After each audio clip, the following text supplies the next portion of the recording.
The NBA season is finally here and we have plenty of games to talk about, and today we're going to be covering my thoughts on every single team's opening day game. Are we going to have some overreactions? Yes. Are we going to have some things we probably missed? Yes. So if you think so, put it down in the comments below. Let me know. Let's have a civil conversation about it. And I'll try and keep an eye out for some things if you tell me to. You know, maybe ignore some things you don't want me to see that might be boring or something. Let me know. Put it down in the comments below. So there's not going to be too many edits for this video. It's just going to be kind of me talking about the games and what I thought about them from, you know, what was it, Tuesday night to yesterday when I'm recording this, which was Wednesday. Right now, as I'm recording this, the games are going on for Thursday and Thursday night's games. I'll be tuning into those, but I'm not going to be reacting to every single game throughout the season. This is opening night to see how teams are playing, how players are playing, rookies, and, you know, new additions to new teams. If you see me look to the side a lot, I'm looking at my notes and everything that I took down for the games and everything while I was watching them. Boston beat Philadelphia in a 126-117 win. Huge win for the Celtics, setting the tone for the rest of the season, even without their coach. Tatum had a great game. Jaylen Brown had a great game. Both Tatum and Jaylen Brown had 70 points together. James Harden looked great. James Harden looked like, I'm not going to go as far to say prime James Harden, because we know prime James Harden. Now, this man was putting up 40 a night. But James Harden looked real good today, or not today, but during that opening day game. And Philly did eventually lose because besides James Harden, Embiid looked alright. He looked good, but it wasn't super pretty for Philly, especially down the stretch. Boston just looked like they had more talent, and Brogdon, a new addition for the Boston Celtics, looked very, very good with the Celtics. And not like Brogdon just looked like he had the great IQ off the bench. Like, he did everything correct. He didn't do nothing wrong. He didn't do anything, you know, superstar level or anything. But Brogdon, very, very nice addition off of what I've seen in game one. Just did everything correct off the bench. Exactly what you need out of a backup point guard. One thing I will say for Boston, though, that big man position, that could be kind of rough without Robert Williams for this first couple months or weeks of regular season. I don't know how long he's going to be out. But especially when Al Horford's getting in foul trouble, or whoever it was, there were a lot of foul trouble. But that's what Embiid does. He gets your centers in foul trouble. So the second game was the Warriors versus Lakers game. The Warriors won 123-109. Big win for the Warriors. So, you know, they're still here even after the Draymond Green incident, even after losing a couple pieces off their bench. But the Warriors, they're still the defending champions. They still have their core group of guys with, you know, Steph Curry, Klay Thompson, Draymond, Poole. And man, James Wiseman, he can be a huge piece off of that bench with Looney and Wiseman switching off. Wiseman looked very, very solid. Now, to be fair, it was against the Lakers. We don't know how good the Lakers are going to be this year, but most likely they aren't going to be, you know, top 5 seed in the West. But Wiseman, in my opinion, looked very, very solid. Finally seeing him healthy is good to see. This Warriors team just looks very, very nice. And with their young players alongside like the real veteran guys, I mean, if you want to call them veterans, but, you know, Curry, Klay, Draymond, and everything, looks very, very fun to watch. Jordan Poole was a huge spark off that bench. And man, Wiggins, one of my favorite players in the league. Wiggins has just really gotten a whole lot of like bad rep from the media and from fans in general, that he was a bust, he was horrible, he wasn't good, didn't deserve to be the #1 overall pick. And Wiggins, thankfully, is shutting up the haters. He should have done that last season. He was doing it last season. He made an all-star team starter. But even after making the all-star team, being a starter, he kind of started off slow in that second half of the year. And man, people were like fast to jump on him on that. And then in the playoffs, he showed out, shut all the haters up. I'm very happy for him. He got that bag this offseason as well. And he had some huge shots this game, like real huge shots, very timely shots. And Wiggins is showing why he got that bag and why he deserved it and why he's not a bust. For the Lakers, I don't really know what to say about this team. The shooting was just so bad. I'll get to the Lakers again because they did play a second game versus the Clippers. But this game specifically, the shooting was bad. The defense wasn't very great. LeBron was just, you know, he was somewhat carrying the team towards the end. But in reality, the game was over when he was starting to put up the points and everything. Just no one really looked like very, very good. Anthony Davis, I liked his aggressiveness towards the beginning of the game. And then I didn't really see it since. He kind of settled for jump shots and everything. But that's kind of it. We'll go on to the next game. This is the second game of tip-off for the NBA season, Wednesday, which was yesterday. This game I'm about to talk about, the Pelicans versus the Nets, was my most anticipated game. To see Zion back with this big three with him, B.I., CJ McCollum, Valanciunas. This team is just going to be very, very fun, and they showed how amazing they are, dominating the Brooklyn Nets. I don't even have the score on my notes, but I just say in all caps, Pelicans dominated. I think they won by like 30. I think they put up 130 points to like 104 or something like that. They put up huge stats. Zion bullied Ben Simmons, who I was anticipating his comeback as well. I was real anticipating this. Kevin Durant, Ben Simmons, Kyrie Irving, big three. This Brooklyn Nets, I don't know. Without Kevin Durant on this team, I don't know where they would be. Kevin Durant, when he had the ball, they looked good. When he didn't, they just looked horrible offensively. By the way, all these games I did not watch, 100% attention to each game, each play of these games. So what I'm saying, you could take it with a grain of salt because I wasn't watching it like I was totally invested. I was, looking at one screen, looking at the other screen, looking at the other screen. So there might be some things that get wrong, but from what I saw, when the Brooklyn Nets did not have Kevin Durant with the ball in his hands offensively, they did not get anything good. No good looks. They weren't scoring the ball, which is not a good sign at all. Now, to be fair, Kyrie Irving had a bad shooting night. We all know how good Kyrie Irving really is. He's not going to be bad shooting all the time. But Ben Simmons didn't really look like he was super aggressive. He kind of looked like how he was at that latter end of his career with the Philly 76ers. Just didn't look aggressive. All his shots were from like lobs and like dunker spot areas. Didn't really impress me, Ben Simmons, to be honest. Even defensively, Zion was giving him that work. But man, this Pelicans team, I said it in the offseason, they were going to be scary.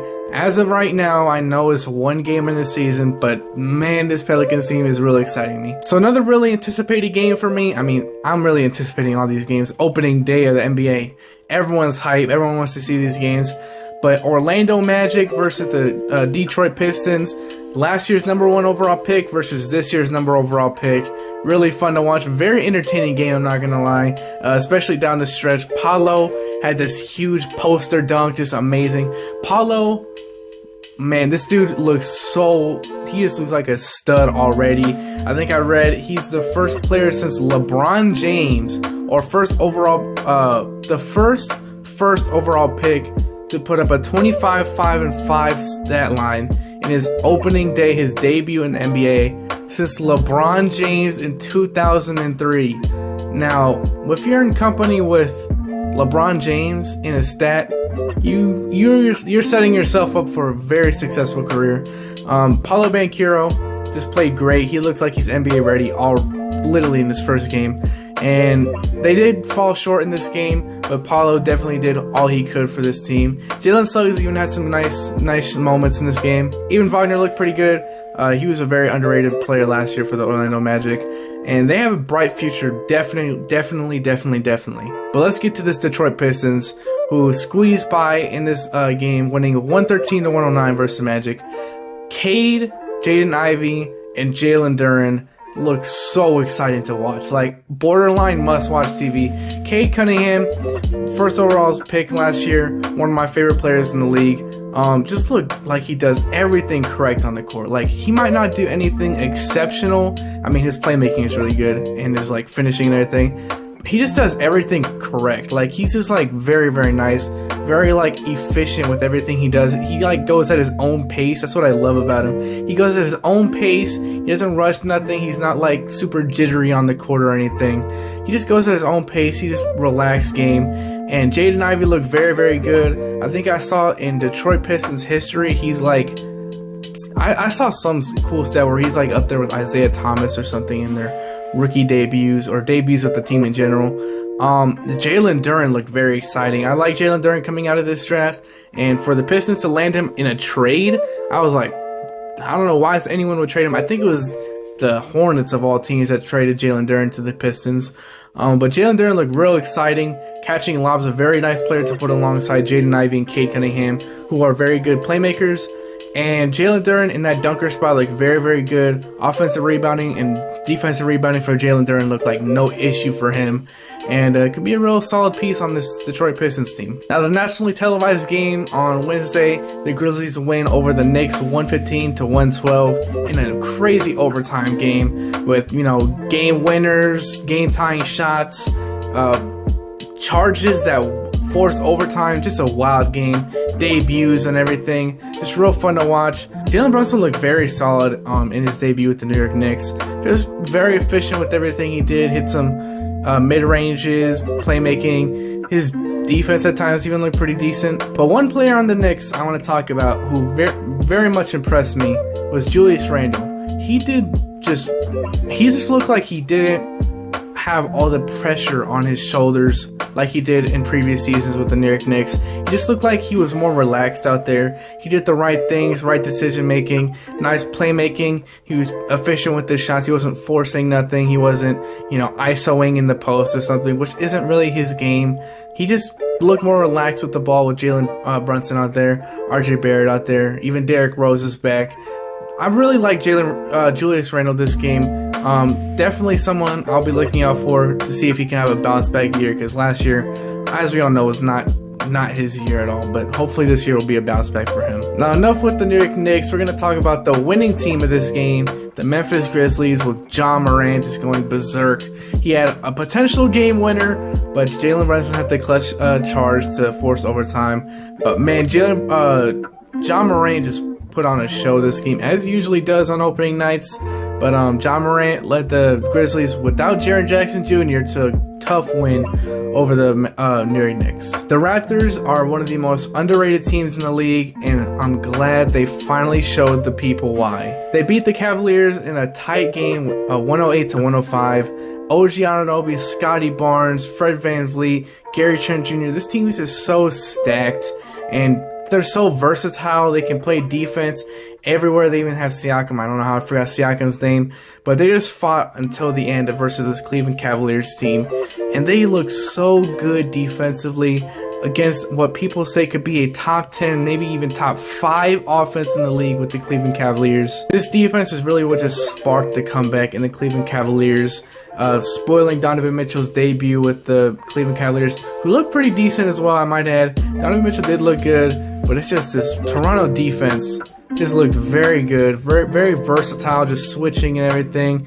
Their only real hole on their defense is just the big man. They don't have like a nice 6'10", 6'11", 7-footer who can just block shots at the rim. They had that with Jakob, traded him away. I mean, they did get Kawhi. That was like 4 years ago, 5 years ago. I'm not gonna bring that up again, but that just came to mind. That was like their last real good paint defender, and they could definitely use a player like him. Who knows? They might trade for him, get Jakob back, get a family reunion over there. But that's definitely a piece that they are missing, like a nice center defender that can just bully people when he gets the ball on offense, and just bully people on defense, blocking shots. But other than that, defensively, this team is very good. Even offensively, Scotty Barnes looked very nice. And Scotty Barnes might even make an all-star team this year with how good he might look this season. Now for the Cavs this game, they did miss Garland because he missed time with the little eye injury. I don't know what happened there. But Donovan Mitchell did look good, like I said. Put up, I think it was a 30-piece in his debut. But other than that, they just didn't really look that good this game. Offensively, they just kind of went stagnant at times. Defensively, as we all know, they still got Jared Allen and Evan Mobley, but offensively, when you have Darius Garland there, they probably won't be as stagnant as they were this game down the stretch. So who knows? Cavs, I wouldn't be panicking if I were you. Now this is a game I did not watch almost until it was the last 2 minutes basically, so take my opinion very lightly. But the Bulls did come back and win a 116-108 game versus Miami. DeMar putting up a 37-piece, and I'm hearing Ayo Dosunmu played pretty good too. But Miami Heat, when I was watching, because I did look back and forth once in a while during the other parts of the game, but the last 2 minutes is when I got real into it. But Miami Heat's offense just looked really, like I said with the Cavs, just stagnant at times. Like they couldn't get a bucket when they needed to. Like Tyler Hero is that dude, but you can't always rely on one dude to get you a bucket. And they needed that, but they just also couldn't stop DeMar DeRozan. Had to turn my lights real quick. Shouldn't make a big difference in the video. But next game is Hornets without LaMelo Ball, cruising past San Antonio Spurs in a 129-109 or 102 win. And honestly, I didn't watch much of this game. I wasn't really interested in this game. I'm even a Spurs fan, and I wasn't really interested in this game. I'll obviously be watching them throughout the season, but this game specifically, I had better games I wanted to watch. I did see the Manu Ginobili jersey retirement, which is really cool to watch. Manu was one of my favorite players back in the day. But, I mean, Spurs, they lost. That's what I want them to do. I want them to lose so they can get Victor Wembanyama. But, impressive win without LaMelo, though, for the Hornets. Now, this game, I actually didn't watch the second of. Like, these other games, I watched a little bit at least. I didn't watch the second of this Wizards-Indiana game. 114-107 for the Wizards. I would want them to beat the Indiana Pacers by more, from what I'm expecting from the Wizards with Beal, Porzingis, Kuzma. But I don't know. They put up some solid numbers, I guess. I would assume they'd be better though against a team like the Indiana Pacers. But Tyrese, one of my favorite players coming into this season, basically just him and Indiana putting up real good numbers. Could be a very good choice to be MIP this season. But Wizards do win this game. Sorry I didn't watch most or any of this game at all. But on to the next one. The next game, I got the Atlanta Hawks versus the Rockets in a 117-107 win, with DeJounte Murray putting up his debut with the Atlanta Hawks. Looked real good alongside Trae Young from what I saw in this game.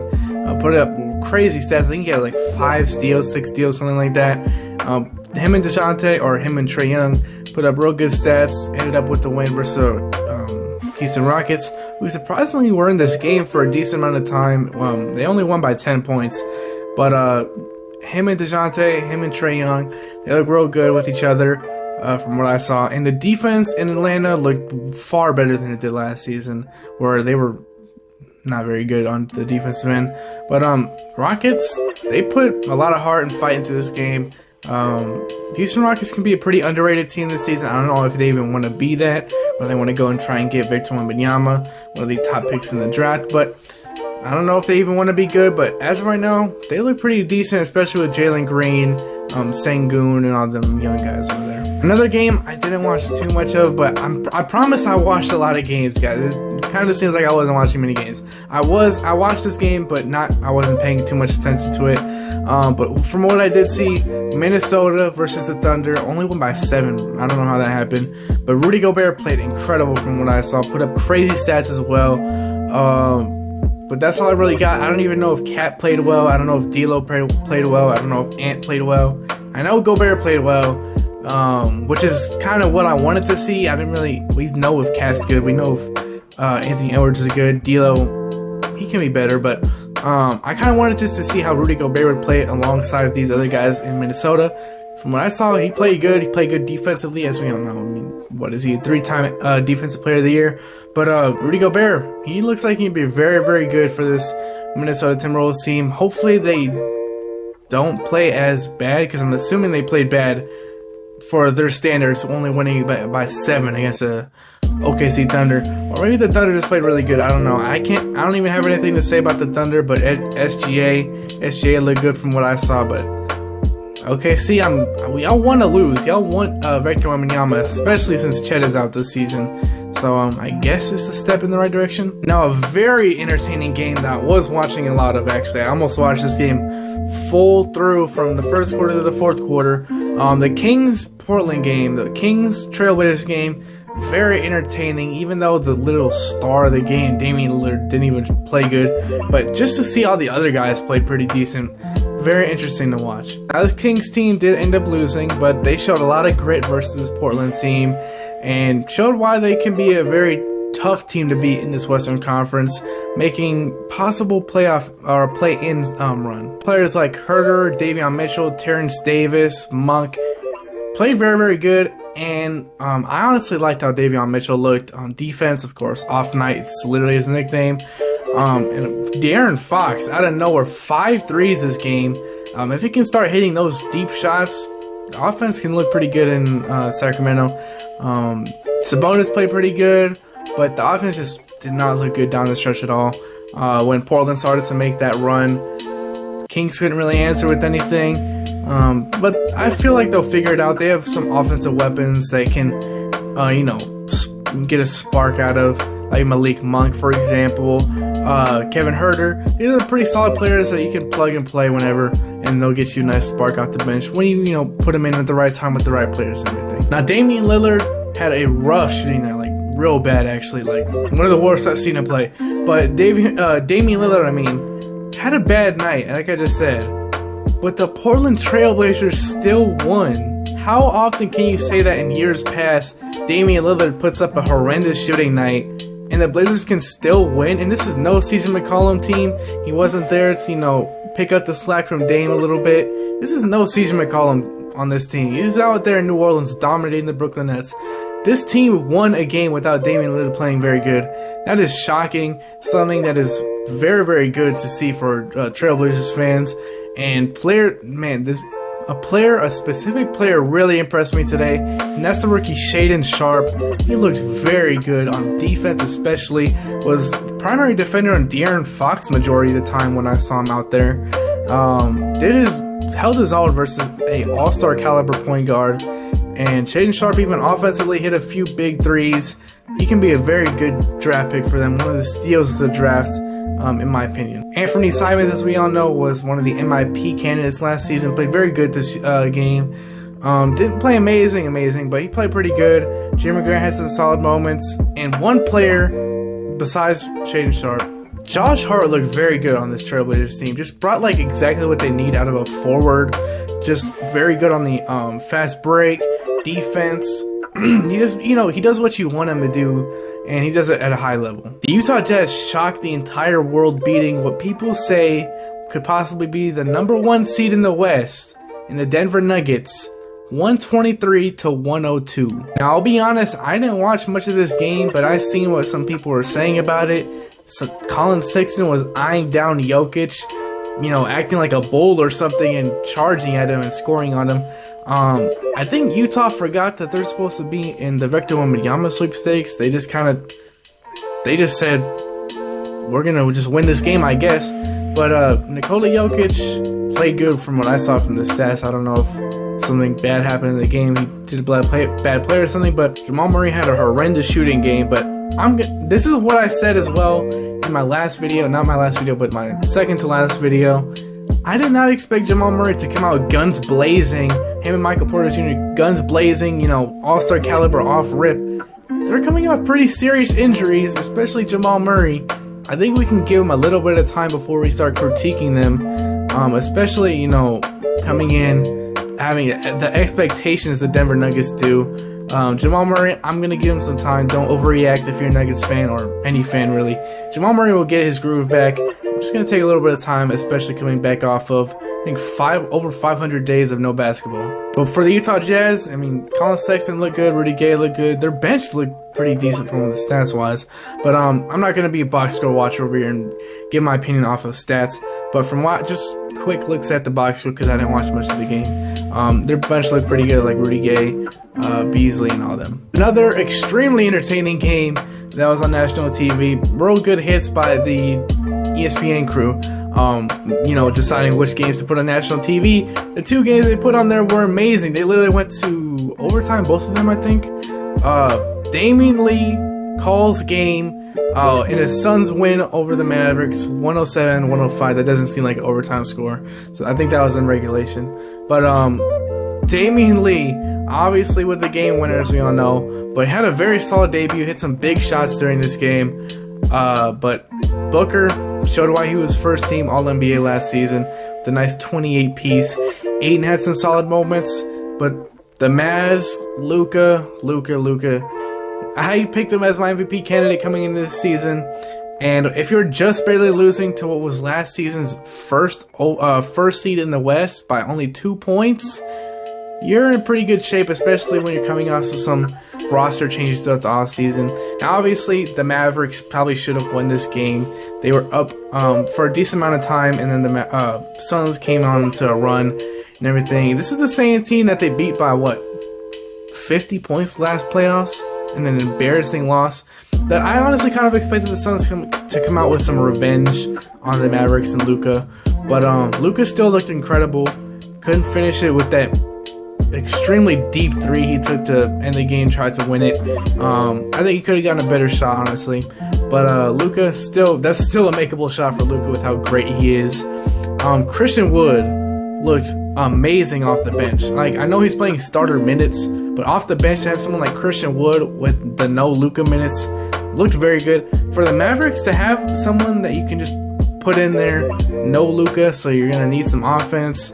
Have someone like Christian Wood out there, Spencer Dinwiddie, just look very solid. Even though they lost Jalen Brunson, they have like a Jalen Brunson 2.0. I'm not saying he's as good as Jalen Brunson, but Spencer Dinwiddie can play that role and have Christian Wood out there. What did he put up? I think it was like 20 points, 25 points.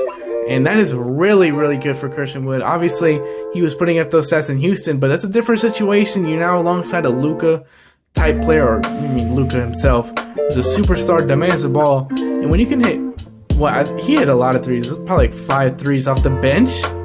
Man, that's good. And it was in the fourth quarter, too. It was like 15 consecutive shots or points he made. Christian Wood hit some timely shots. Unfortunately for the Mavericks, they could not get it done to finish the game. But at least they had Damian Lee hitting the shot. They didn't, they at least got the ball out of like someone like Booker's hands or anything. I don't know why Chris Paul wasn't playing this game, by the way. He just wasn't in the game in the fourth quarter from what I saw. But I was literally going to say in the last play, why is Chris Paul not in and Damian Lee is? Literally a few seconds later, Damian Lee hits the game winner. So I don't know. I can't really talk ball because I don't know. Chris Paul might be smart for him to be on the bench and Damian Lee out there taking the game winner shot. Now onto the games that were literally last night as I'm recording this video. On the Bucks debut versus the Philly versus 76ers. I'm trying not to call them the Phillies. I don't know why I'm trying to. But they barely squeezed past the 76ers in a 90-88 game, or 90-88 win, in a very defensive heavy game. Like, as you see by the score, 90-88 in today's game. It's almost unheard of already. But very defensive heavy and also not very good offense. But Harden really was the only spark on that Philadelphia 76ers offense. But Joel Embiid looked like bad, like actually like pretty horrible at times. He was making bad decisions, settling for jump shots a lot of the times. Now obviously Milwaukee has a good defense, so I wasn't expecting Joel Embiid to come out here and put up 40, 10, and 5 or something. But just Joel Embiid, he sometimes just needs to relax and not like force nothing or force a pass or something. He just didn't look very settled in this game. He's kind of looked rushed all the time. I'm not expecting that every night though. It's still Joel Embiid, one of the best centers in the league. But Philly, I'm not going to go on them too much because I already talked about them earlier. Just didn't look very great this game. Starting off 0-2 on the season as well. But Milwaukee barely squeezed by in a 90-88 win. As I said, they didn't look very much better, but they still have Giannis, who's, in my opinion, the best player in the league. So when you have Giannis, good things still happen. And they were still missing Chris Middleton, so that's a pretty good sight to see that they're still winning games versus a top team in the East without their second star. But Giannis did his thing. He put up, decent stats. Didn't shoot amazing from the field for his shots mostly being in the paint.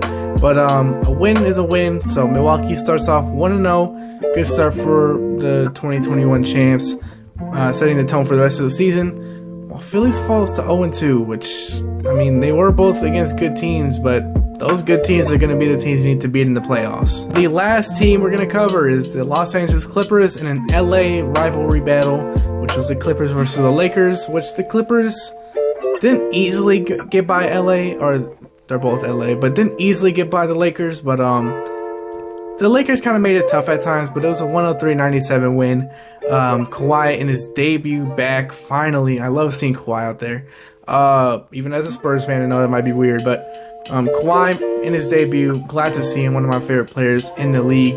Came off the bench and played a very weird minutes. He played like a little bit in the second quarter, didn't play in the third quarter or first quarter, came back in like the fourth quarter to finish the game. But that's real good for the Clippers. You're winning games without Kawhi Leonard versus the Lakers. That's real good with Kawhi barely playing. So Clippers have a lot to look forward to this season. Their depth is just amazing. And I literally almost forgot one of the best players in this game, John Wall. His return, who missed even more time than Kawhi Leonard, who a lot of people forgot was missing so much time. But John Wall is back, and he looked really good, like very, very good for a point guard, a starting point guard for this team. Him and Reggie Jackson can be real fun as a backcourt together. And add that alongside Kawhi Leonard, Paul George. This team has looked very, very good with Norman Powell, Robert Covington had their moments, Luke Kennard. This team is just very deep. And regular season wise, if everyone stays healthy, hopefully they do, top 5 seed, top 4 seed in the West for sure. Kawhi Leonard will get healthy. He was only missing time because he came off a bad injury. They don't want to rush him out there to play full minutes just after missing so much time. But once he does come back, full time, 30+ minutes, Clippers will look very nasty. And the Lakers, on the other hand, just more of the same old Lakers from last season. Westbrook shot real bad. I'm not using Westbrook as a scapegoat. I'm not going to do that like everyone else is.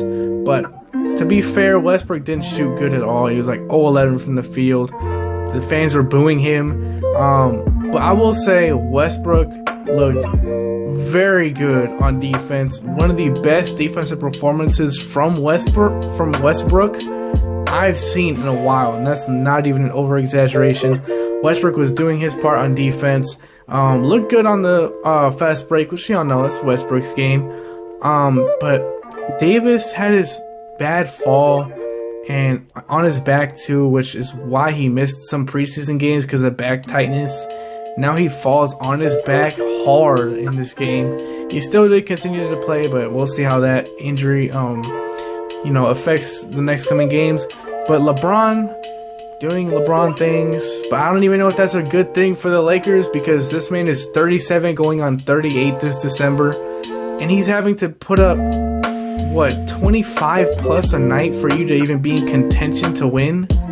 Like, that's not what you want out of LeBron at this point of his career. He's older, he's not as physically able like he was with Miami, Cleveland, and everything. He's not just some physical specimen like he was in his prime years. I mean, he's still obviously super in shape and everything, but just like his body can't.